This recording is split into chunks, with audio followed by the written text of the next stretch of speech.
4 দিনের রিমান্ডে যেতে হচ্ছে চট্টগ্রাম 15 আসনের সাবেক এমপি নদভিকে। 2 মামলায় সাতকানিয়া লোহাগাড়ার সাবেক সংসদ সদস্যের রিমান্ডের এই আদেশ দেন আদালত। পুলিশের আবেদনের প্রেক্ষিতে বিস্ফোরক আইনে করা ওই 2 মামলায় এই আদেশ দেওয়া হয়। 15 ডিসেম্বর ঢাকার উত্তর এলাকা থেকে নদভিকে গ্রেপ্তার করে গোয়েন্দা পুলিশ। শিক্ষার্থী খালিদ হাসান হত্যা মামলায় তাকে 1 দিনের রিমান্ডে নেওয়া হয়।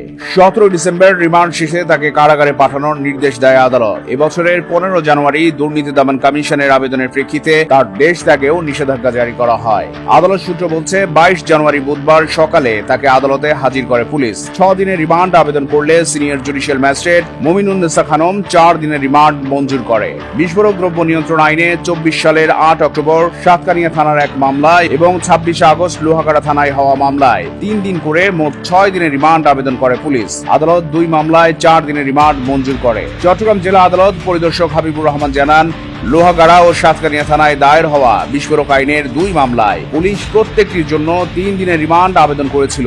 শুনানি শেষে আদালত প্রত্যেক মামলায় 2 দিন করে মোট 4 দিনের রিমান্ড মঞ্জুর করেন। এর আগে সকাল 9:30টার দিকে চট্টগ্রাম জেলা কারাগার থেকে কড়া নিরাপত্তায় সাবেক এমপি নদভিকে আদালতে হাজির করা হয়। সাবেক সংসদ সদস্য নদভি আল্লামা ফজলুল্লাহ ফাউন্ডেশনের চেয়ারম্যান ও আন্তর্জাতিক ইসলামী বিশ্ববিদ্যালয় চট্টগ্রামের অধ্যাপক ছিলেন। তিনি 2014 সালের 10ম ও 2018 সালের 11 জাতীয় সংসদ নির্বাচনে আওয়ামী লীগের প্রার্থী হিসেবে চট্টগ্রাম 15 আসন থেকে সংসদ সদস্য নির্বাচিত হন। চট্টগ্রাম প্রতিদিন নিউজ ডেস্ক।